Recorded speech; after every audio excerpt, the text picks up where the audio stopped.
Yeah, I agree that this would be a tool for communication. I mean, the interaction is a tool for a constructive dialogue. And Mirko wanted to add something. Yes, can I just react briefly on this? Usually we were described as being too conservative regarding, because focusing mainly, I mean, I'm talking about the public service radio, we were focusing just on topic. You know, and usually we were all, I mean, criticized. You have to open up. I mean, you have to open the ways of sharing these things. Now it's exactly what's going on. I'm not afraid of that you were talking about. I think we know what we would like to share, but why and which topics we would like to talk about, to interact upon, and things like that. But usually it was exactly the opposite. But yes, with the commercial radios or commercial media, it is quite often like that, you know, just to interact, no matter what about, what the issue, the topic is. I believe you're more or less running out of time, so I'd like to just ask you one more last question, and it's about new tools in journalism and perhaps new genres like infographics or visualization. And Lenart, a question for you: who would you hire in the newsroom to make that happen? Because journalists don't work together with programmers, they don't, and I think this is a way we could start a dialogue with the programmers. You would need a group of people. You would need a journalist to get the data. You would need somebody to actually help him or her understand the data.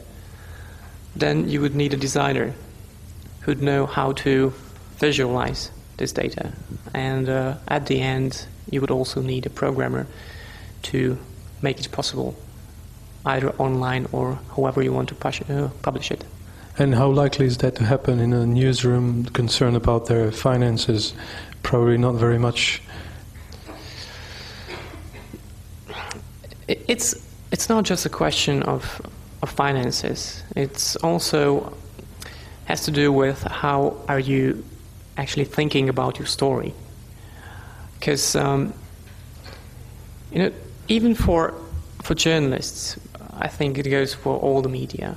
But okay, for newspaper journalists, it's the case that you don't really have much idea about how your printed page or whatever you have on your computer, pure text, ends up in a newspaper at the end of the day. You're not involved in the whole process. You're not thinking about, you know, the title, the subtitle, the position, photos or whatever. And I think that sometimes a lot can be done.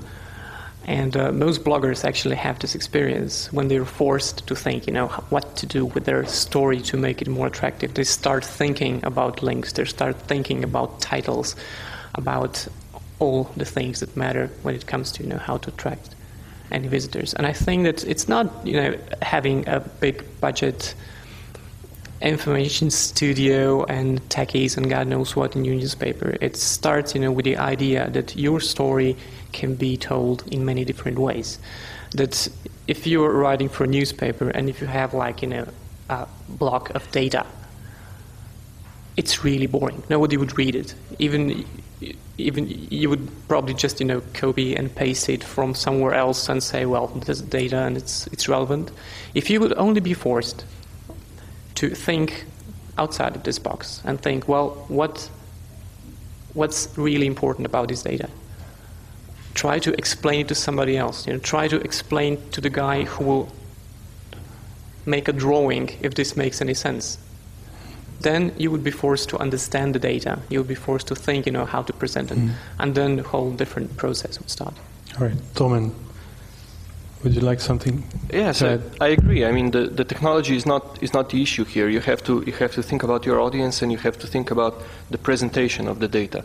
Graphics on Guardian, on BBC, on Times are wonderful, but they come from a completely different environment. I think that that way of journalism in Slovenia wouldn't really hack it, because the audience is still very used to this boring block of text that you can just scroll and read, and nothing there to click or interact or focus or zoom out or zoom in. So then we are afraid to innovate in that sense, that we are afraid to lose readers with too innovative ideas, perhaps. I would just add something else, that information stories are a new genre. They're not just something that you put into your text. They're genres.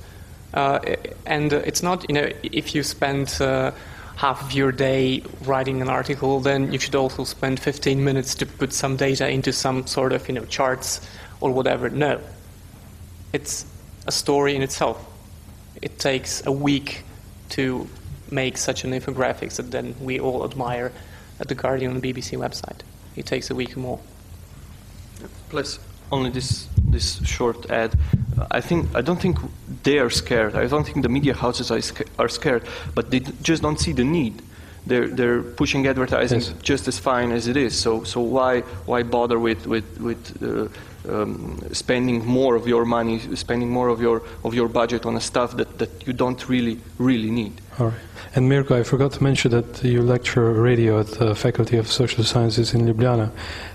Who will you be hiring in your newsroom, perhaps, in the future to make sure that innovation happens?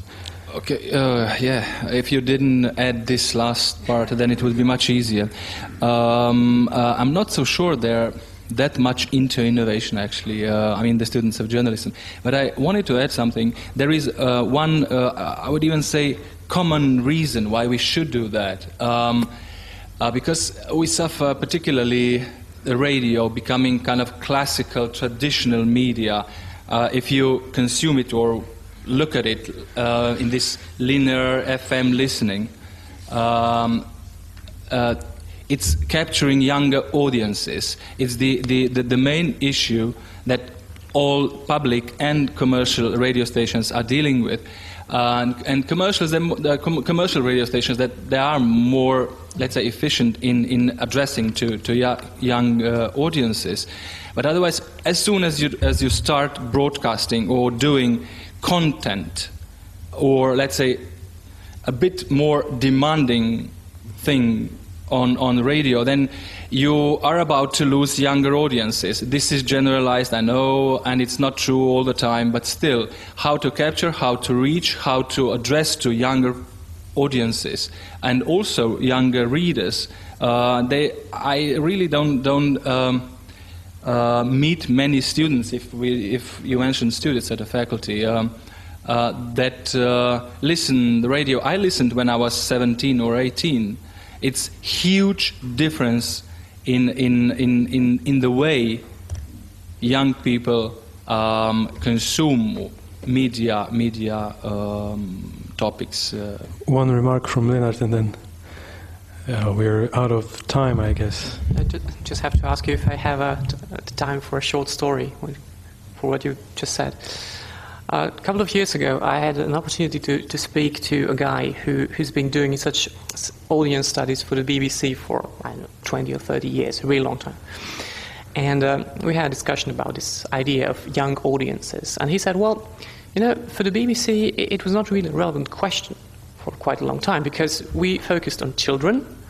Then all other media would steal teenagers, because any normal 17-year-old would not be listening to the BBC. Come on, we never expected them to, because they would be partying, drinking, having fun, whatever. And when they started working and taking, families, taking care of voting or whatever, they would come back, because we provided them with relevant information. So they would come. We provided them content that's relevant for adults, and they would come. But what happened now in the last, let's say, 20 years is that we have 35-year-olds who are still acting as teenagers. And it's not the problem about, having this idea of young audiences. The problem is that you have a really, really long period of people acting as young audiences. So you, as a serious medium, are more or less doomed to people over 35. And not starting a debate on the role of anything in the society. Thank you, everybody. Our time is out, and hopefully we can continue this debate and this movement somewhere else, possibly with a beer, as we're journalists. Thank you.